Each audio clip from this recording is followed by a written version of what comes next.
João, então, primeiramente te agradeço em nome da coordenação do programa de pós-graduação, né, e também das coordenadoras aqui da disciplina de seminários em saúde coletiva, o seu aceite, né? Estamos muito, muito felizes com a sua participação hoje no nosso seminário, com esse tema que né, vem atravessando várias pesquisas, mas ainda assim, estamos muito precisando de vários aprofundamentos em vários sentidos, eu acredito, nessas pesquisas que estamos realizando já com um olhar, assim, uma sensibilidade interseccional, mas às vezes com alguns detalhes faltando ainda, né? Então, vou te apresentar aqui rapidamente, né? O João Luiz Bastos é formado em odontologia pela Universidade Federal de Santa Catarina, tem mestrado e doutorado em epidemiologia pela Universidade Federal de Pelotas, atualmente é professor associado da Simon Fraser University, no Canadá, e também, né, se mantém no programa de pós-graduação em saúde pública da Universidade Federal de Santa Catarina, né? Ele trabalha sobre racismo e saúde, discriminação e saúde, interseccionalidade, né, obviamente, e desigualdades sociais, que é justamente o tema de hoje. João, assim, normalmente no nosso seminário a gente passa a palavra agora para você, né, e depois a gente vai ter um espaço para discussão, né, com os alunos e os professores que estão conectados nesse momento. Então, sem mais, né, só te agradecer já, te passo a palavra. Obrigado, Elis.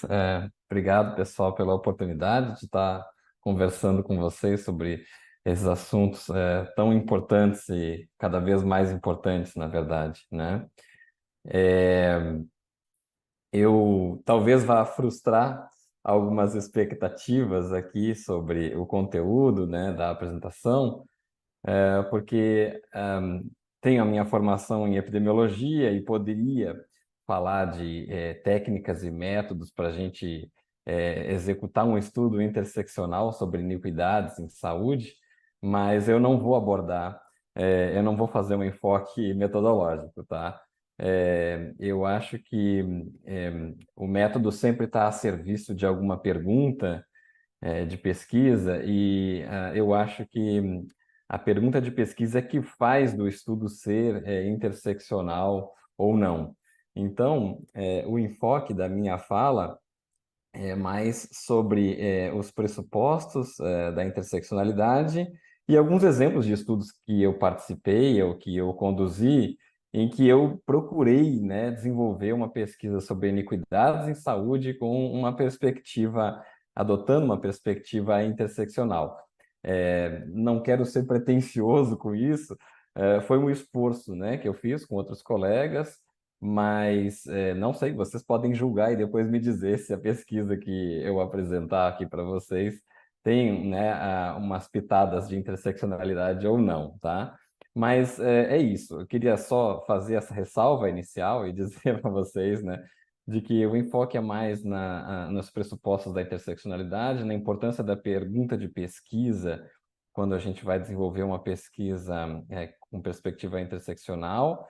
E aí, não falarei de técnicas e métodos. A gente sabe, né? Hoje em dia tem uma literatura assim efervescente sobre métodos e técnicas para desenvolver pesquisa interseccional na área da saúde coletiva, com várias abordagens quantitativas, né? Primordialmente de modelagem multinível, de decomposição de efeitos através, né, daquilo que eles chamam de Relative Excess Risk Due to Interaction, o RARI, e se utiliza bastante nos estudos epidemiológicos mais recentemente, e também os famosos termos de interação que a gente pode estimar, né, nas nossas equações convencionais de regressão. Tudo isso é importante, eu não quero também diminuir, né, a importância que essas discussões e esses debates técnicos têm, metodológicos têm para a área, tá? Mas eu acho que a gente pode eventualmente discutir isso numa outra oportunidade, tá? E aí prefiro dar um enfoque maior aqui para a questão teórica da interseccionalidade na área da saúde e especificamente sobre as iniquidades em saúde, tá? Eu Não, vou perfeito. compartilhar, Super dentro do que a gente esperava mesmo. tá legal. Eu vou compartilhar com vocês a minha tela. Eu montei uma apresentação curtinha e aí só peço, acho que Elis, você, não sei se você é anfitriã, mas aí precisa me Já te autorizar, tá? liberei, eu acho. Ótimo, Olha ótimo, lá, beleza. assim. Ok. Ahn, acho que vocês podem ver aqui. Podemos. Tá, ótimo. Então, agradecer de novo o convite e é isso, pronto. Bom, eu queria passar por esses pontos na minha apresentação. Gostaria de falar um pouco dos pressupostos da interseccionalidade e depois do que eu entendo que são as implicações desses pressupostos para os estudos sobre iniquidades em saúde, né? Como que a gente pode desdobrar essas questões. Oi, acho que alguém está com o microfone aberto ali. Opa, obrigado. Como que a gente pode desdobrar essas preocupações, né, que ativistas, pesquisadores e outros pensaram para a interseccionalidade na questão dos estudos sobre iniquidades em saúde. E, num segundo momento, a ideia é falar de alguns estudos que eu participei ou conduzi como primeiro autor, é, utilizando dados, né, dos Estados Unidos e da Austrália, basicamente. Tá? Eu tenho outras pesquisas também com dados brasileiros, tá? Sobre populações brasileiras, mas aqui eu trouxe esses estudos que já são mais antigos e que eu acho que tiveram uma importância no seu momento da publicação, e aí achei que seria mais interessante destacá-los aqui. Mas pesquisas semelhantes a gente também tem feito com dados sobre populações brasileiras. E por final, aí acho que algumas reflexões breves que na verdade são mais estímulos para a gente fazer um debate e tentar, né, aprofundar algum ponto que tenha ficado muito superficial aqui nessa primeira fala, tá legal? Bom, então, sobre a questão de pressupostos, eu trago aqui a figura, né, de duas pesquisadoras, né, duas pessoas muito importantes para a interseccionalidade, né? A primeira delas, a Kimberly Crenshaw, né? Muitos de vocês provavelmente já conhecem, se não todos, né? E a segunda, a Patricia Hill Collins, eh, nas duas fotos aqui que eu tenho ilustradas, né? A Kimberly Crenshaw, né, da área do direito, e a Patricia Hill Collins, da sociologia, né, das ciências sociais. Elas são muito importantes, não é para também diminuir a importância de outras pessoas, né, no que se refere à interseccionalidade, mas elas são muito importantes especificamente a Kimberly por causa que ela cunhou, né, o termo interseccionalidade numa publicação do final da década de 1980. É um artigo muito interessante, publicado numa revista da área do direito, tá? E ela cunhou essa expressão interseccionalidade, e a partir de então é que a gente teve o reconhecimento, né, dessa perspectiva, dessa abordagem teórica, dessa perspectiva analítica em particular. É claro que ela já era acionada, né, uma perspectiva interseccional já era acionada já muito antes de o termo ter sido cunhado, isso é o que geralmente se fala, né, por várias pesquisadoras da área, mas o termo em si, né, foi concebido nesse momento, nesse período histórico, e aí a gente dá o crédito, né, e menciona aqui. E qual era o argumento da Kimberly Crenshaw para, né, a necessidade de a gente adotar uma perspectiva interseccional? É que ela criticava os pontos de partida dos movimentos feministas e antirracistas estadunidenses naquela época, que cada um deles, né, ou mesmo em conjunto, eles tornavam invisíveis as posições e experiências de mulheres negras naquele país. E especificamente porque o movimento feminista adotava uma perspectiva feminina de mulheres brancas de classe média, em especial, certo? O movimento antirracista adotava principalmente uma perspectiva do homem negro nos Estados Unidos. E ao partir desses pontos né, de vista, ambos os movimentos, né, eles geravam lacunas e um silenciamento, uma invisibilidade de experiências de mulheres negras que estavam atravessadas, né, pelo sexismo e também pelo racismo. E ela dá vários exemplos da necessidade de a gente ter essa preocupação, né? E é por isso que ela tem esse artigo como um dos artigos mais importantes para a compreensão do que é interseccionalidade e para depois a utilização, né, na pesquisa e também na proposição de transformações sociais. Bom, aí, na sequência, acho que é importante mencionar também o trabalho da Patricia Hill Collins, Pensamento Negro Feminista. Ele já foi, inclusive, traduzido para o português. É um livro muito, muito bom, recomendo as pessoas a lerem, é bem denso e elaborado. E eu acho que tem muitas contribuições, né, essa obra da Patricia Hill Collins.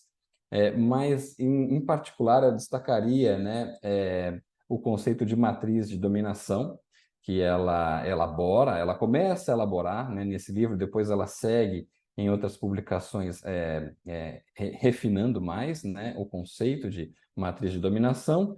E o que é, de modo muito simplista, né, eu vou dizer aqui, matriz de dominação, na verdade, é uma forma de se referir a sistemas de opressão que se constituem mutuamente, que operam em conjunto e que devem ser analisados de uma maneira indissociável mesmo. O que significa dizer que a gente não pode falar de racismo sem falar de sexismo, a gente não pode falar de classismo sem pensar no racismo e no sexismo também, e assim por diante. Tá? A Olena Hankivski, que é uma pesquisadora também muito renomada na questão da interseccionalidade, ela diz para a gente, em geral, ela traz essa metáfora nos trabalhos e apresentações dela. Olha, a interseccionalidade é falar do bolo, né? Pensando aqui, né, numa refeição, num lanche que a gente pode fazer. A interseccionalidade é o bolo pronto, é quando ali a farinha já se misturou com os ovos, com o leite, com o açúcar, com o óleo e assim por diante. Quando você lida com a interseccionalidade, você adota uma perspectiva interseccional para examinar algum objeto de pesquisa, você está lidando com todos esses ingredientes já misturados e que não podem mais ser separados, né? Uma vez o bolo pronto, você não consegue mais ter só a farinha, ou só o óleo, ou só os ovos, ou só o leite em cada parte, né? Para poder examiná-los individualmente. Não é possível. Então, quando você está fazendo pesquisa a partir de uma perspectiva interseccional, a ideia é compreender esse bolo tal como é. E esse bolo aqui é o que eu estou chamando de matriz de dominação, né? É uma constituição mútua e atuação conjunta de sistemas de opressão, que eu já mencionei aqui, né? Racismo, sexismo, classismo e outros, tá? Outros sistemas de opressão interligados. Bom, e eu, então, não posso deixar de destacar as obras das pesquisadoras anteriores, né? E também não posso deixar de mencionar um artigo que também já é relativamente antigo no tempo, né? Publicado na revista Estudos Feministas. É uma revista muito interessante, recomendo também a leitura para quem quer se engajar com esse e outros temas, né? Mas é um artigo para definir o que seria o feminismo multirracial, né? Escrito pela Maxine Bakazin e pela Bonnie Thornton Drill, que vocês estão vendo aqui nas imagens, tá? Para definir o que era fazer pesquisa a partir de uma perspectiva feminista multirracial. Assim se denominavam essas pesquisadoras e outras também, e a ideia, então, era compreender quais eram as contribuições dessa perspectiva de um feminismo multirracial para o trabalho feminista, para a pesquisa feminista, para o ativismo feminista. né? E depois as feministas multirraciais vieram a ser reconhecidas como pesquisadoras ou ativistas que adotavam perspectiva interseccional, tá? Mas naquela época ali essa expressão, né, de feminismo multirracial ela era muito utilizada para falar da necessidade especificamente de considerar as intersecções entre gênero e raça quando se promovia o feminismo, tá? Mas é claro que as autoras aqui, elas também foram muito cuidadosas em dizer que não bastava pensar só na intersecção entre essas duas categorias, né? Era necessário também pensar na intersecção delas com outras categorias como classe, orientação sexual e assim por diante, tá? E o que eu acho que é importante para nós aqui dessa publicação em particular?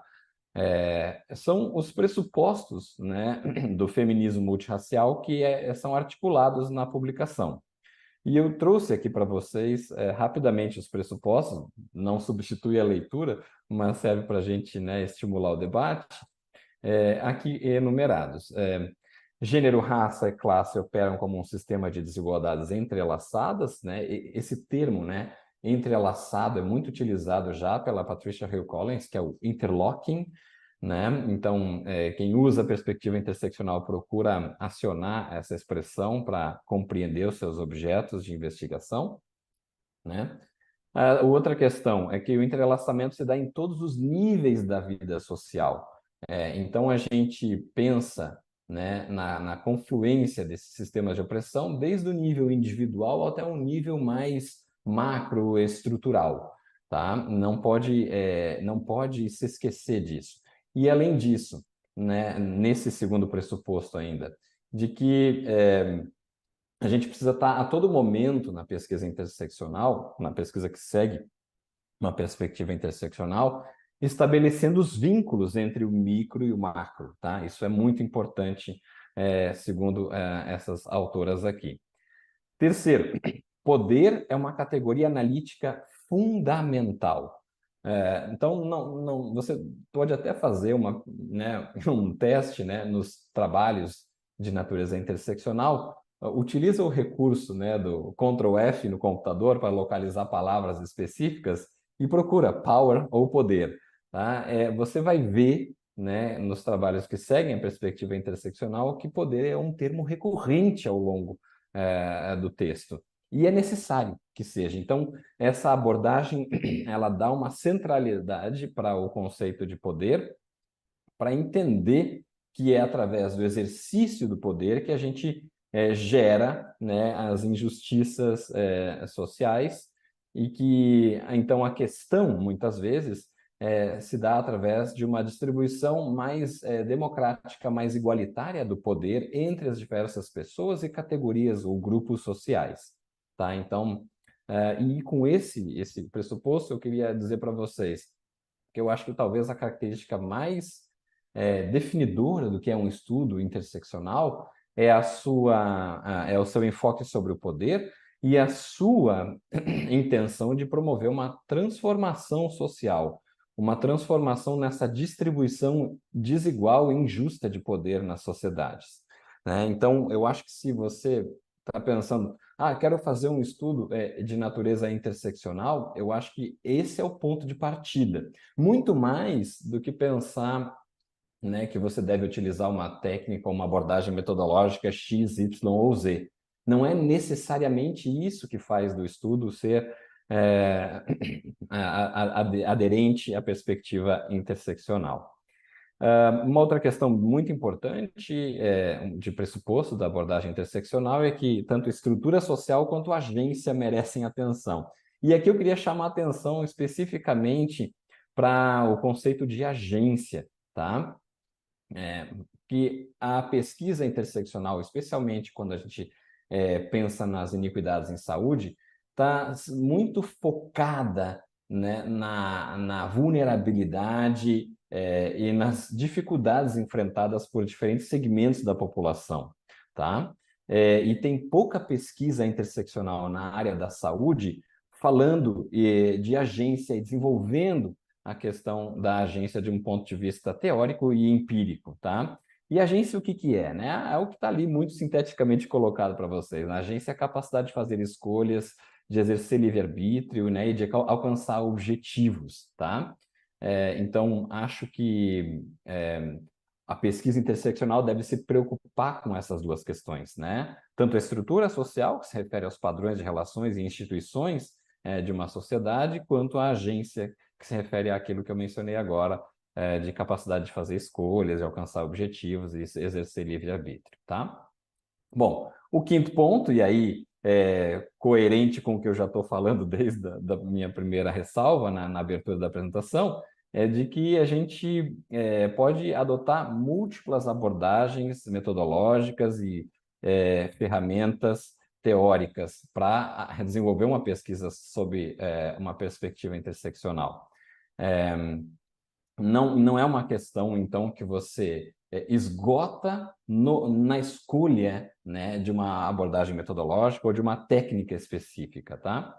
E aí é importante destacar isso aqui. Interseccionalidade não é uma forma de lidar com a complexidade da realidade. Não é. A interseccionalidade é uma forma de você centralizar a questão do poder e a sua distribuição injusta na sociedade, tá certo? E tentar promover justiça social, transformação social, a partir do reconhecimento dessa matriz de dominação que eu mencionei no slide anterior, né? A partir do reconhecimento de que essa matriz de dominação, né, ela produz, né, poder e privilégio, né, para alguns grupos, né, e privação e vulnerabilidades para outros na sociedade de maneira dinâmica, complexa e situada, né, num determinado tempo e num espaço. Tá? Então, dentro dessa questão aqui, eu acho que é importante mencionar que a especificidade contextual é muito importante para a interseccionalidade, né? Então, levar sempre em consideração, né, território e história é fundamental para desenvolver uma pesquisa interseccional, seja na área da saúde ou não.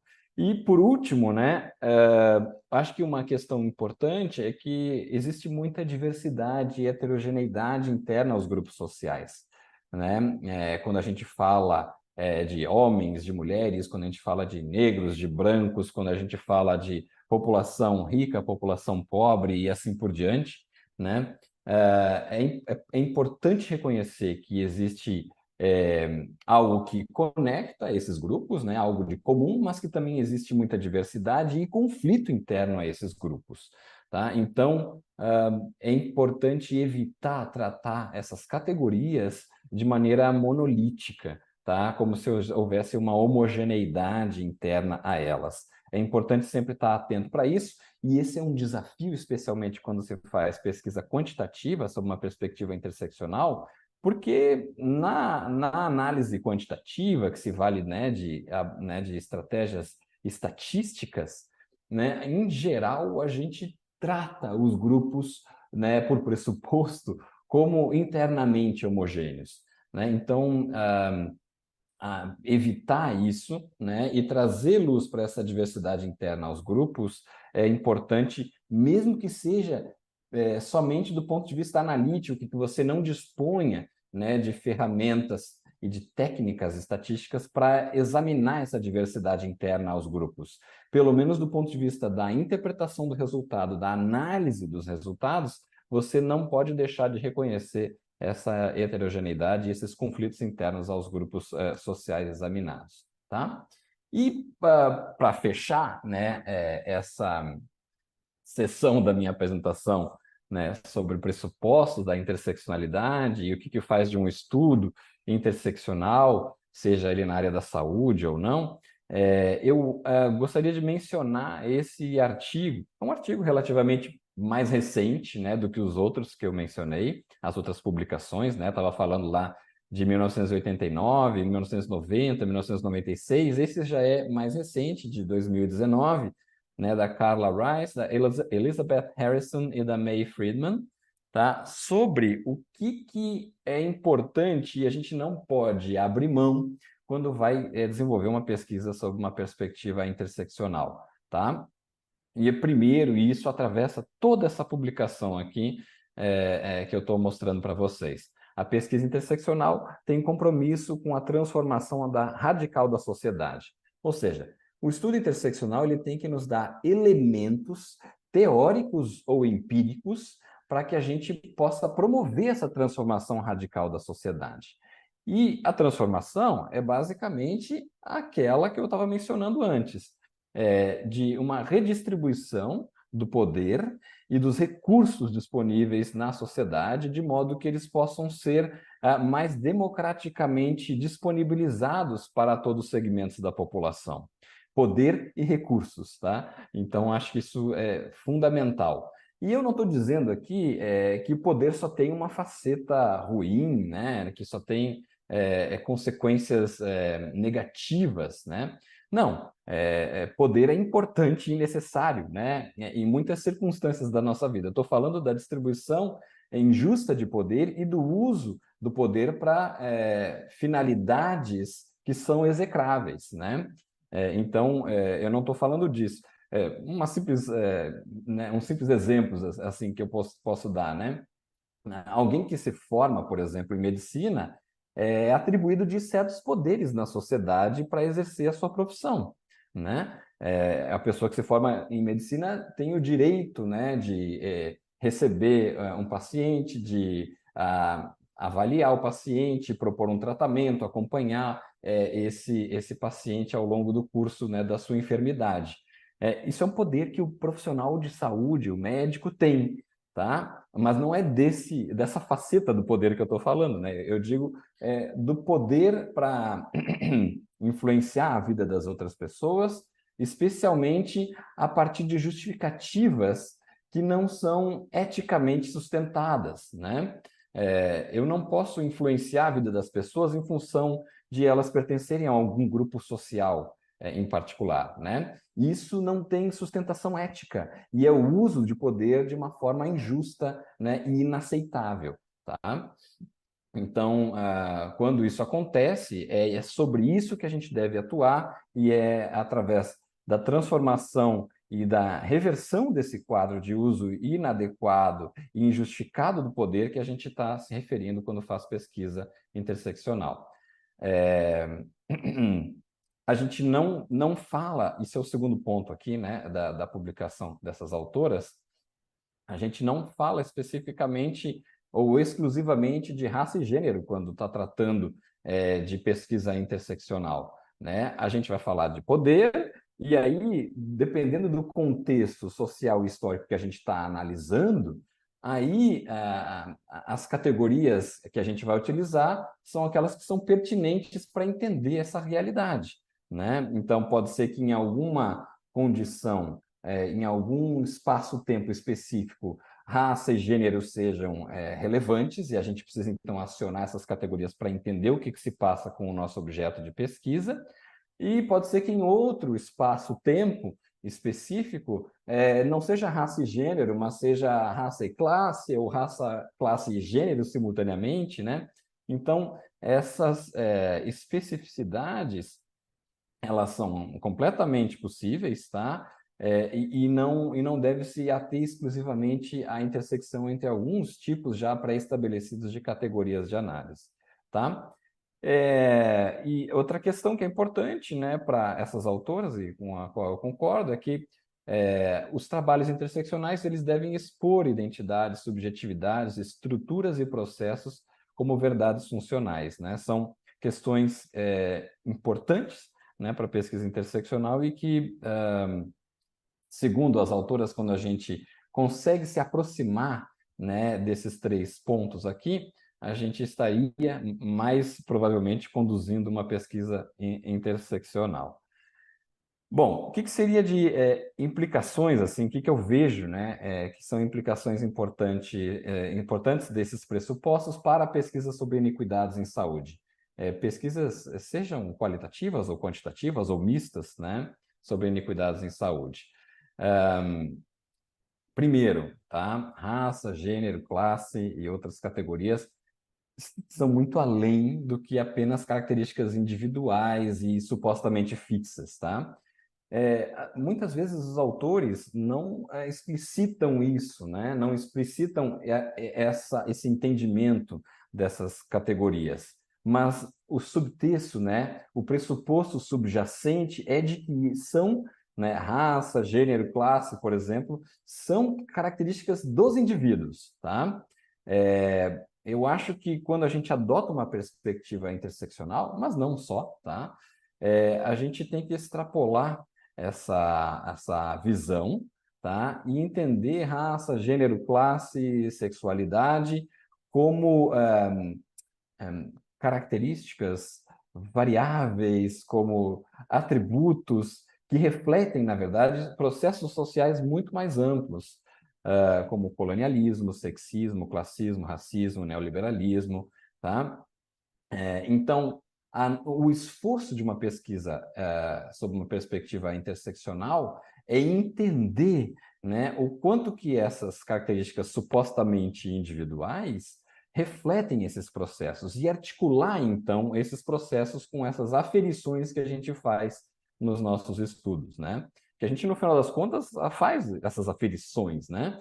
A gente pede para as pessoas se classificarem em termos de cor ou raça no Brasil, a gente pede para as pessoas se classificarem em termos de gênero, a gente classifica muitas vezes, né, elas numa determinada posição socioeconômica a partir da renda, da escolaridade, da ocupação delas e assim por diante. São aferições que a gente faz, mas elas são aferições, né, pontuais, individualizadas, de processos que são muito mais amplos e que deram origem depois a essas manifestações individuais de raça, gênero e classe. É isso que é importante, tá? Na segunda implicação ali, é entender, né, que não existe homogeneidade interna aos grupos, as categorias de pessoas que a gente analisa, tá? Que existe muita contradição e experiência diversa dentro de cada grupo, e que a gente deve tomar cuidado, tá? Especialmente com as generalizações. E aí estou falando mais da pesquisa quantitativa sobre iniquidades em saúde, né? Porque ela, em geral, segue uma perspectiva mais positivista, né? A perspectiva quantitativa sobre desigualdades em saúde, e aí, por característica, tende a fazer mais generalizações ou a pensar, né, generalizações.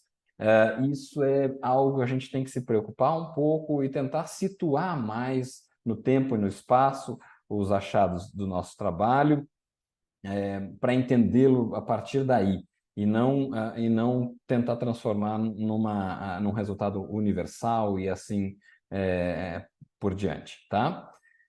Bom,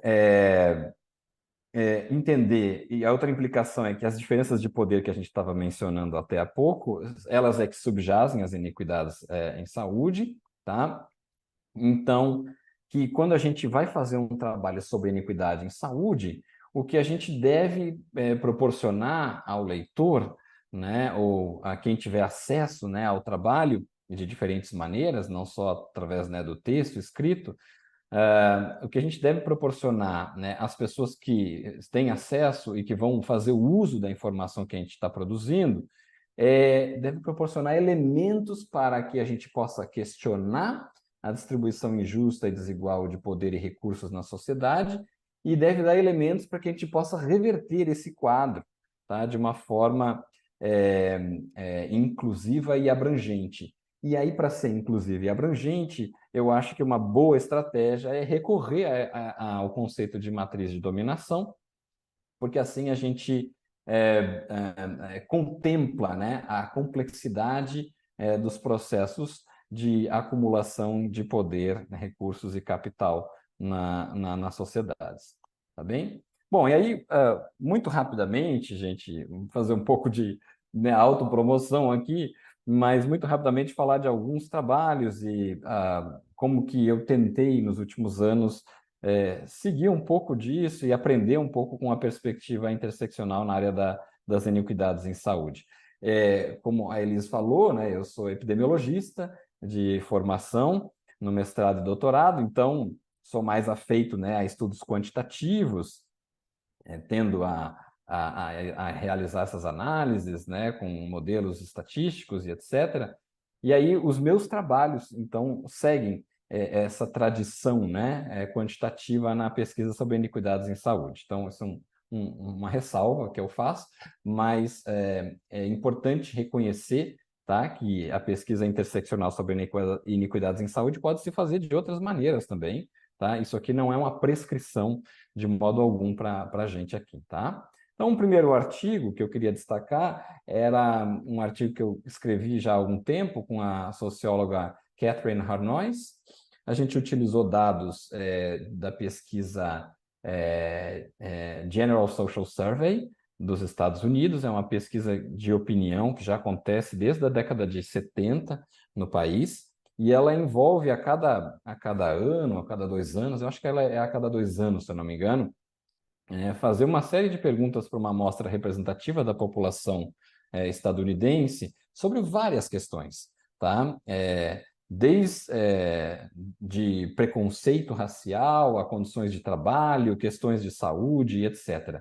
E ela então, muito interessante para avaliar tendências ao longo do tempo na população dos Estados Unidos, tá? A gente usou os dados de duas pesquisas combinados, né, de 2 anos diferentes nesse trabalho, e a gente procurou utilizar os dados para responder essas perguntas aqui de pesquisa. Ó. Veja que o foco é na pergunta, eu estou aqui falando de pergunta e não vou falar nada de método aqui nesses trabalhos que eu vou apresentar. Tá? Então, a primeira pergunta: em que medida as percepções de discriminação de gênero e assédio sexual no local de trabalho estão associadas à saúde física e mental dos respondentes, né? Então, o que a gente tem aqui? A gente tem um estudo que perguntou para as pessoas que estão no mercado de trabalho se elas já foram discriminadas no mercado de trabalho, no ambiente de trabalho, pela questão de gênero e se elas já foram sexualmente assediadas, tá? A gente tem essas perguntas sendo feitas para os respondentes e também tem perguntas sobre a saúde física e mental delas.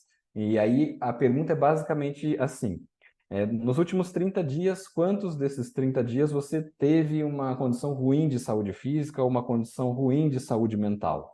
Tá? Que te limitou, que teve um impacto expressivo sobre a sua vida e as diversas funções sociais que você realiza, né? Que você desempenha, tá?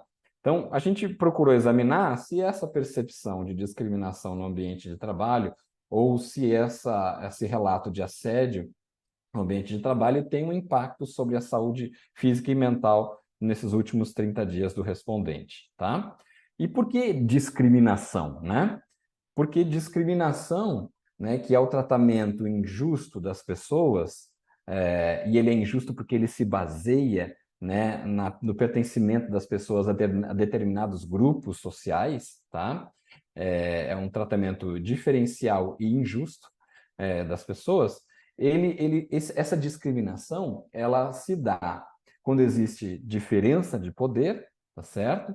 Entre as pessoas, entre os grupos sociais, e quando existe exercício, né, injusto de um poder, tá? Então, é muito recorrente nos estudos sobre interseccionalidade e saúde acionar, né, o conceito de discriminação, porque é isso, a discriminação tem uma ligação íntima com a questão de poder, tá?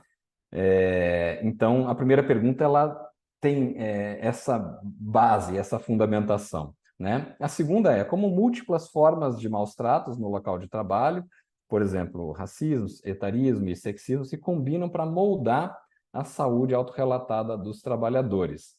Por que a gente está aqui seguindo uma perspectiva interseccional ao formular essa segunda pergunta? Porque a gente não está pensando só num tipo específico de discriminação. A gente está pensando que a discriminação pode ter diferentes formas, né, e que elas podem, inclusive, se combinar, né, para afetar a saúde dos trabalhadores. Então, felizmente, né, nessas duas edições da General Social Survey, tinha perguntas não só sobre discriminação de gênero, mas também de raça e por idade e outras mais. Tá? E a gente, então, pôde, avaliar, né, se elas em conjunto e de maneira interseccional se combinavam e afetavam, né, juntamente a saúde das pessoas. E por fim, né, a ideia é como a gente tinha detectado numa análise preliminar dos dados, que as mulheres entrevistadas nessas 2 edições da pesquisa relatavam pior saúde mental e relatavam também pior saúde física, a gente queria entender em que medida essa pior saúde física e mental relatada pelas mulheres, ela poderia ser atribuída justamente a essa discriminação de gênero e a esse assédio sexual no local de trabalho, tá? Então, a gente queria explicar essa desigualdade de gênero na saúde física e mental dos trabalhadores estadunidenses, tá? Bom, aí, muito rapidamente, eu queria mostrar para vocês aqui, olha só, a contagem de dias dos últimos 30 dias, né, que homens e mulheres falaram que a saúde mental ou a saúde física não ia bem, né? Para os homens, vocês podem ver aqui, não sei se vocês enxergam a seta do meu mouse, mas dá para ver? Enxergamos, sim. Tá, ótimo. Dos homens, então, em média, 2,8 dias, né, de saúde mental ruim, enquanto as mulheres, 3,6, tá? Dos homens, 2,2 dias de saúde física ruim nos últimos 30 dias, e as mulheres, 2,7, tá? Ao mesmo tempo, né, a gente tem as frequências de discriminação relatada no ambiente de trabalho, né? Discriminação de gênero, 2% entre os homens, comparado com 8,4% entre as mulheres. De raça, praticamente igual nos 2 grupos, né? De idade também, mas assédio sexual, a gente tem 1,3% entre os homens e 4,1% entre as mulheres. Outros tipos de assédio, né? A gente também teve avaliado na pesquisa, mais frequente 9,3% entre as mulheres e 7,2% entre os homens. E quando a gente combina, né, gênero com outras formas de discriminação, também a gente observa um relato mais frequente entre as mulheres, 5,5% contra 1,6% entre os homens, e qualquer forma de discriminação, se a gente, né, combina todas essas informações e classifica assim, olha, relatou qualquer uma delas ou mais, sim, né? A gente vê que quase 1/4 das mulheres relatam pelo menos algum tipo de discriminação ou assédio no mercado de trabalho, no ambiente de trabalho, contra 16,5% dos homens, tá? Então, isso já um pouco responde, né, as perguntas que a gente estava formulando como ponto de partida do trabalho. E aqui a gente mostra, desculpem que não dá para ver muito bem, mas a gente mostra essas barras, elas são a média de dias com saúde mental ruim nos últimos 30 dias para homens e mulheres, conforme o relato deles de diferentes tipos de discriminação. E o que eu queria chamar a atenção especificamente aqui de vocês é que à medida que vai se relatando de discriminação, mais discriminação, e eu estou falando à medida, fazendo uma leitura da esquerda para a direita nessas barras aqui, à medida que a gente vai relatando mais discriminação, que os respondentes vão relatando mais discriminação, e aqui as discriminações em consideração são as de idade e de gênero, a altura das barras vai aumentando, né? Ou seja, quanto mais você relata discriminação por idade ou gênero, ou as duas discriminações em conjunto, maior é a frequência, né, de dias com saúde mental ruim nos últimos 30 dias, tá? O que é importante observar é que entre as mulheres, tá, a combinação da discriminação por idade e gênero foi a que gerou a maior quantidade média de dias com saúde mental ruim, 9 dias. Tá? 9 dias é 1/3 do mês, praticamente. Né? Se a gente for pensar em dias úteis, então, né, é muito tempo. E especificamente, então, para as mulheres, esse efeito, né, do relato de discriminação de gênero e idade combinado no ambiente de trabalho tem né, uma consequência muito danosa para a saúde mental delas. E a gente está falando disso, claro, levando em consideração vários outros fatores na análise, né?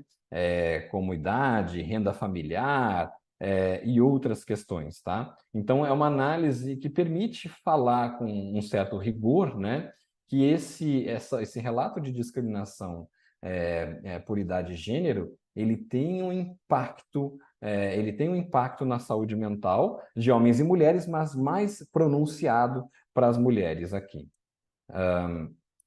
Aqui nesse slide, já para terminar esse estudo, e depois vou passar para o próximo, a gente fala que uma proporção significativa de 9 a 10% dessa desigualdade de gênero, né, na saúde mental e física pode ser explicada pelos relatos de discriminação e assédio sexual.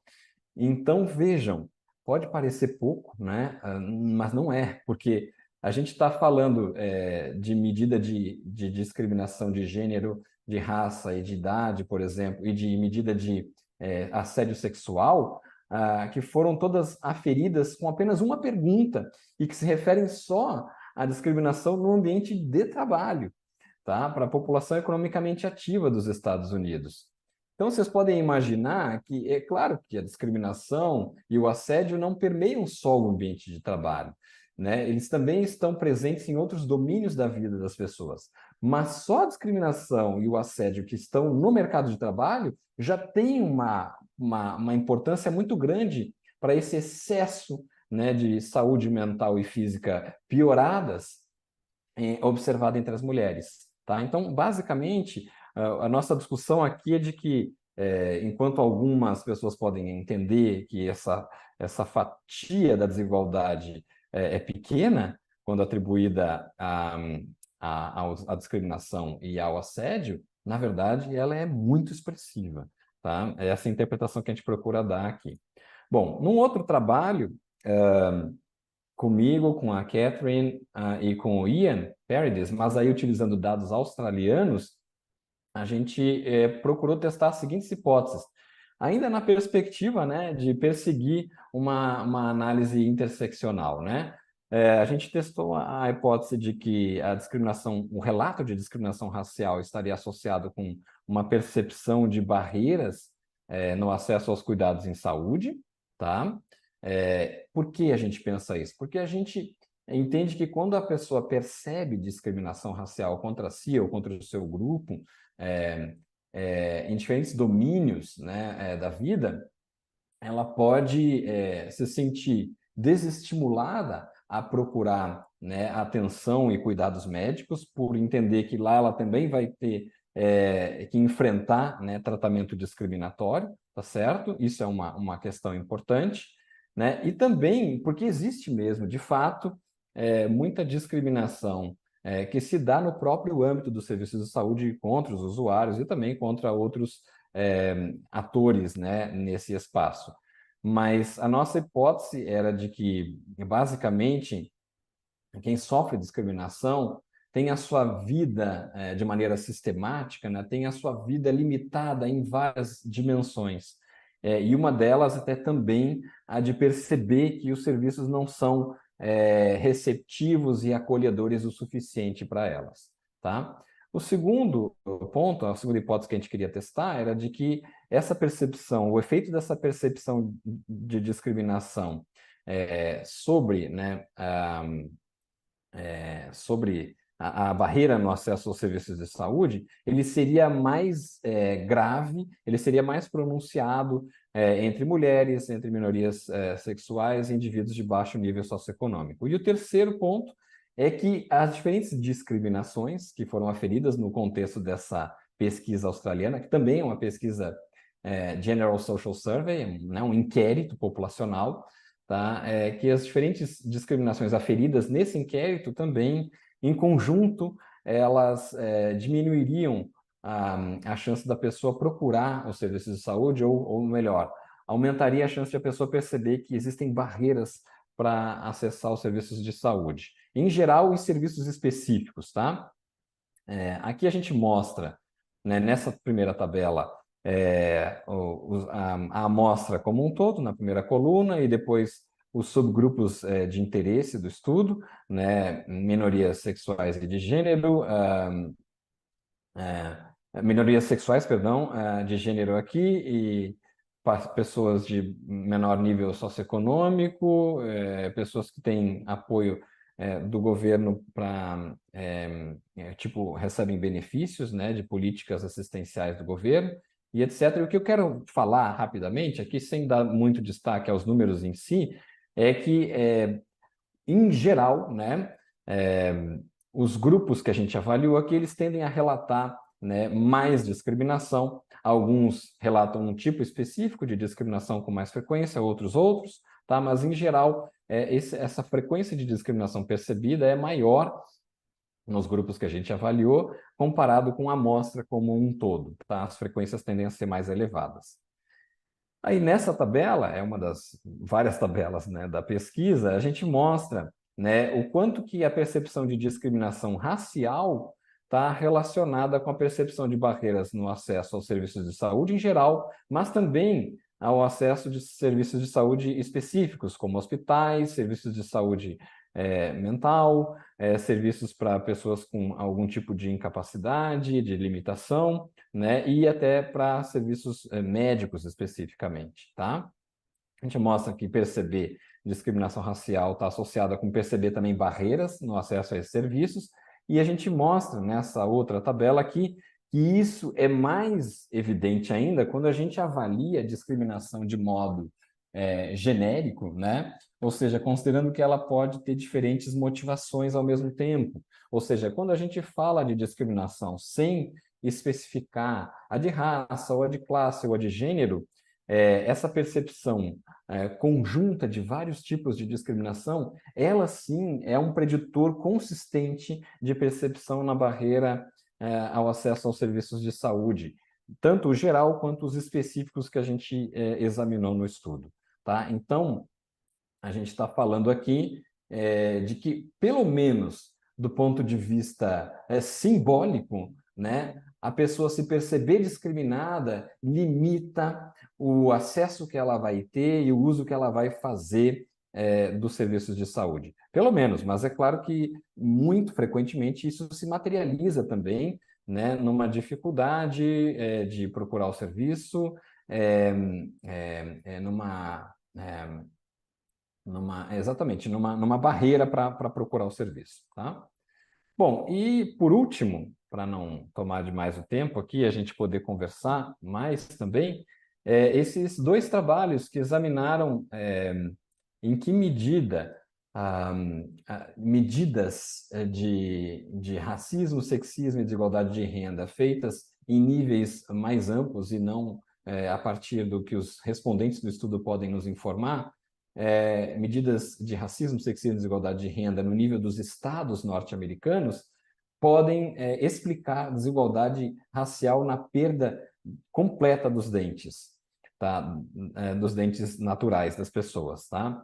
E aí eu estou falando, né, falei no primeiro de saúde física e mental autorrelatados, no segundo estudo de acesso a serviços de saúde, e aqui estou falando especificamente de saúde bucal, de perda completa dos dentes, porque essa é uma situação extrema, né, na saúde bucal e saúde geral também, né? A pessoa que tem todos os seus dentes naturais perdidos, tá? O edentulismo que a gente chama, ela está numa condição de extrema marginalização, né? Ela vai ter impactos sobre a sua saúde bucal e geral de modo bastante pronunciado. Tá? Então, a gente focou nesse desfecho de saúde em particular, porque ele tem um impacto muito grande na vida das pessoas e ele é totalmente evitável, né? Evitar que as pessoas percam os dentes é algo completamente possível, né?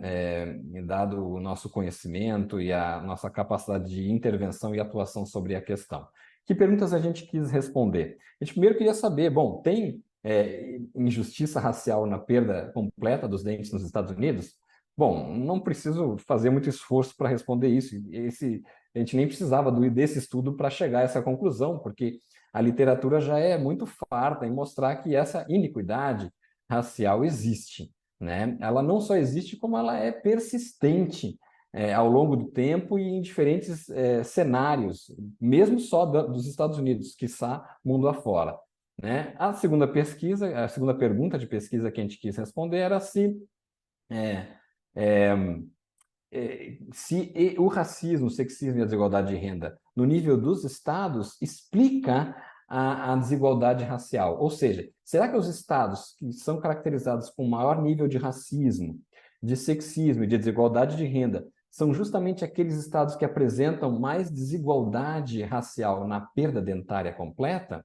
Né? Essa sim já começa a ser uma pergunta de pesquisa mais original do que a primeira, tá? Porque poucos trabalhos, tanto na saúde bucal quanto na saúde geral, têm entendido, né, o Estado da federação, eu estou falando, não estou falando de Estado-nação, estou falando de Estado da federação, tem entendido o Estado como um ator institucional que, ao promover políticas e ao interferir na vida das pessoas, né, pode ou não promover saúde e justiça em saúde, né? Então, acho que essa é uma pergunta um pouco mais original e ela tem um requinte, né, de interseccionalidade na terceira questão aqui, quando a gente pergunta, né, olha, e quando a gente tem uma sobreposição, né, uma intersecção de racismo, sexismo e desigualdade de renda no nível dos estados, isso também explica a desigualdade racial ou a frequência de edentulismo nos Estados Unidos?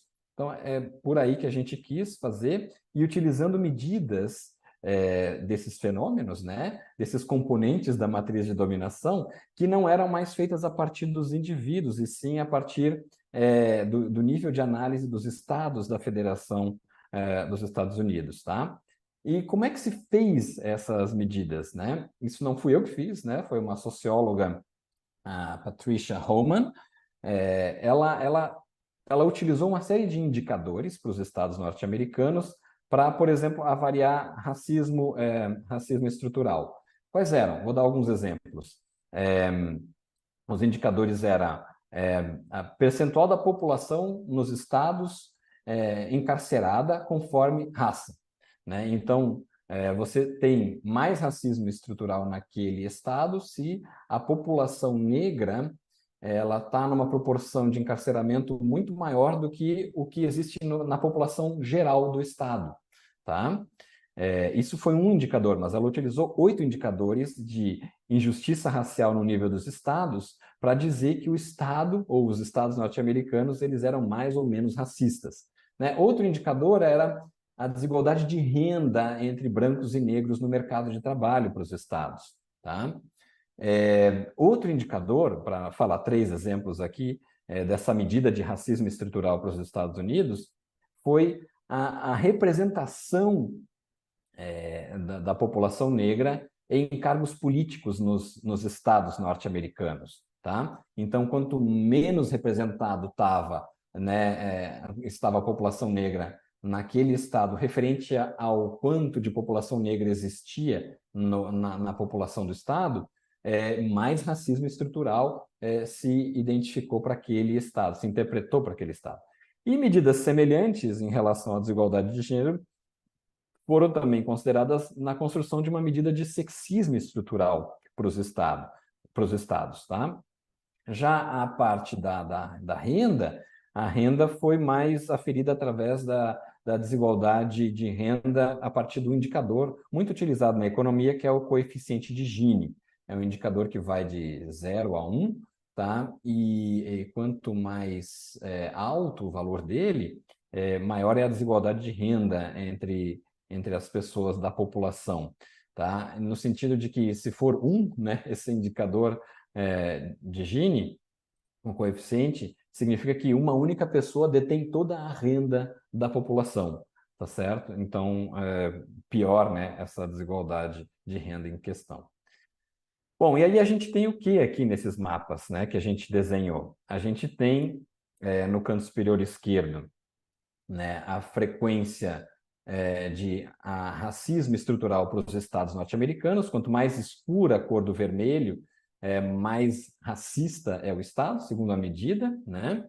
No canto superior direito é a medida de sexismo estrutural. Quanto mais escuro o azul, né, mais sexismo aquele estado foi identificado como tendo, né? No canto inferior esquerdo, né, em verde, né, a gente tem as medidas de desigualdade de renda. Quanto mais escuro o tom de verde, mais desigualdade de renda na população a gente tem daquele estado, tá?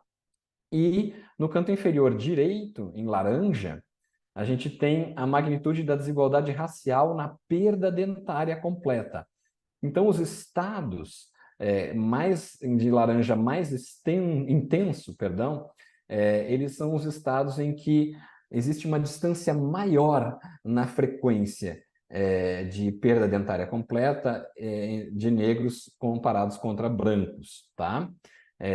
Ou seja, a desigualdade ali é maior naqueles estados e, em geral, ela é uma desigualdade que desfavorece, tá, a população negra. Existe um ou outro estado em que não a situação é invertida, tá, mas é raro, tá, não é a frequência.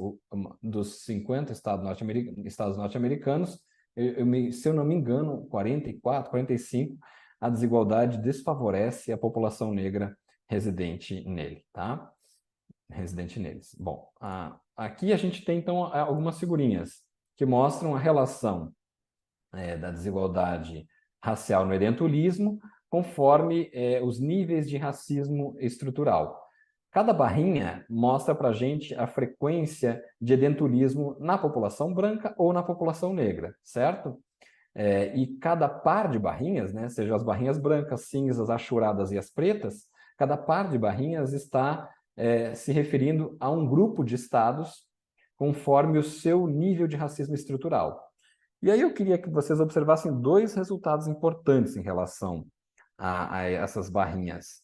Primeiro, se a gente caminha, então, da esquerda para a direita, que é do nível mais baixo de racismo estrutural até o nível mais alto, a gente vai observar que existe um sutil aumento nas frequências de edentulismo para os dois grupos, né? Tanto para os brancos quanto para os negros, né? Se você comparar os extremos, né? No nível de menor racismo estrutural, a frequência de edentulismo entre os brancos é 16,6%, 16,3% e 19% para os negros.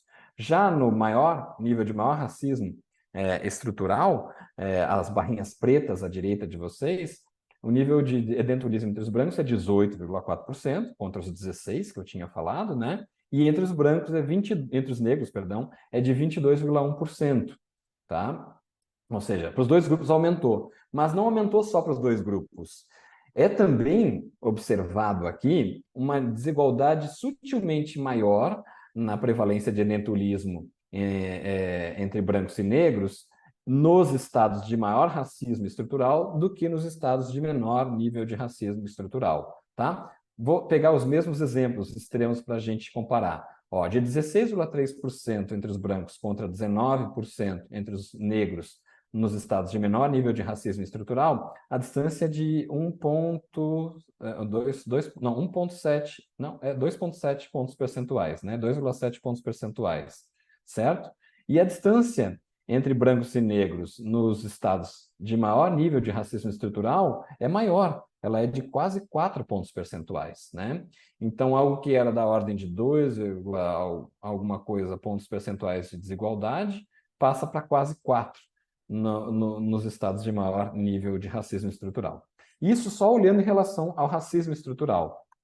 Se a gente olhar em relação a sexismo estrutural, a história é muito parecida, né? Só que ainda mais é mais evidente ainda, tá? A desigualdade entre brancos e negros nos estados de maior racismo, de maior sexismo estrutural é da ordem de quase 6 pontos percentuais, né? Enquanto nos estados de menor nível de sexismo estrutural essa desigualdade era de 3 pontos percentuais. Ou seja, olha só que interessante, eu estou dizendo que na base da iniquidade racial para a perda dentária completa está o sexismo estrutural. Então, quer dizer, não é só o racismo que explica, né, a desigualdade racial na perda dentária completa, o sexismo também ajuda a explicar. Por quê? Porque é isso, o racismo e o sexismo operam em conjunto. Não é possível considerar, né, um sem considerar o efeito do outro. E aqui a gente está falando exatamente disso, demonstrando empiricamente isso aqui para vocês. quando fala de desigualdade de renda, uma situação semelhante também aparece. E, por fim, uma tabela antipática aqui para vocês, mas só para mostrar que quando a gente fala de estados que têm, e essas são as categorias ali em vermelho, né, dos estados que têm tanto racismo quanto sexismo estrutural elevado, quanto sexismo estrutural elevado e desigualdade de renda elevada, a gente tem uma probabilidade maior de ter edentulismo na população. Ou seja, quando a gente combina, né, esses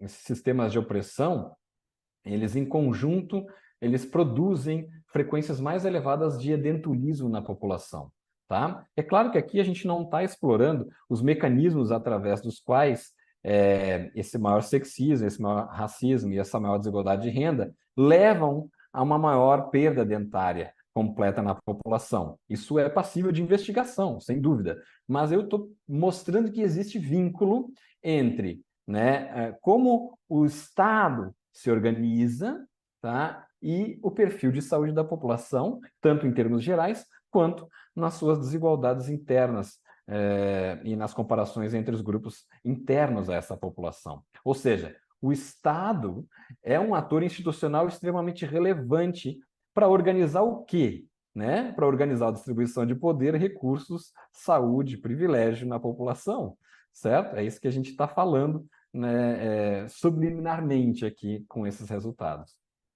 Então, para finalizar, gente, eu acho que conduzir pesquisa interseccional, para além de adotar método ou técnica A, B ou C, implica formular perguntas de pesquisa que estão atentas aos pressupostos, né, da interseccionalidade, tá? E que, então, método e técnica não é ponto de partida, eles são estratégias para responder a pergunta de pesquisa, tá? A gente pode ficar um pouco, às vezes, confuso, né? Porque tem uma proliferação muito grande de artigos discutindo métodos e técnicas para fazer pesquisa interseccional na área da saúde.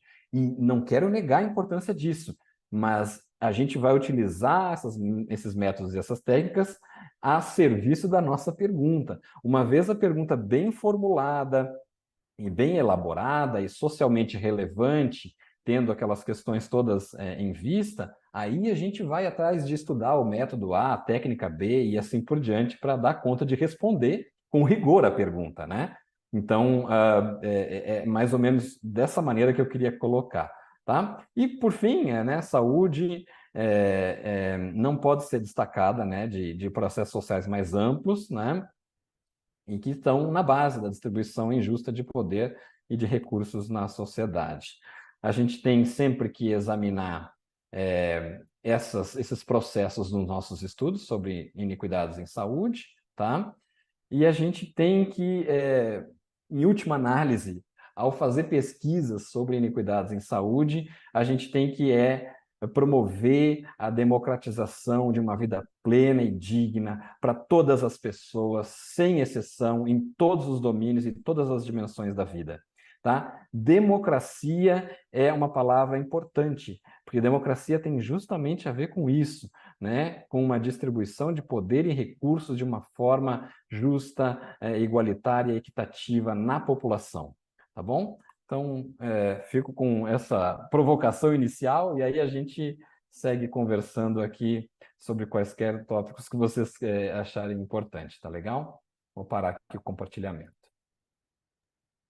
Muito obrigada, João. Assim, como sempre, né? Assim, a gente já teve a oportunidade de te ouvir em alguns momentos, de bancas, etc., mas, como sempre, é muito enriquecedor te ouvir a partir, né, dessa base teórica, mas também a partir desses exemplos muito práticos, né, de como formular perguntas. Eu acho que essa questão que você trouxe é essencial, né? Como, na verdade, não é sobre aplicar uma X combinação de indicadores, né? É sobre justamente fazer as perguntas, né? Você usou a palavra de sensibilidade, né? De perguntas sensíveis com a questão da interseccionalidade, né? Então, bom, eu te agradeço muito em nome do programa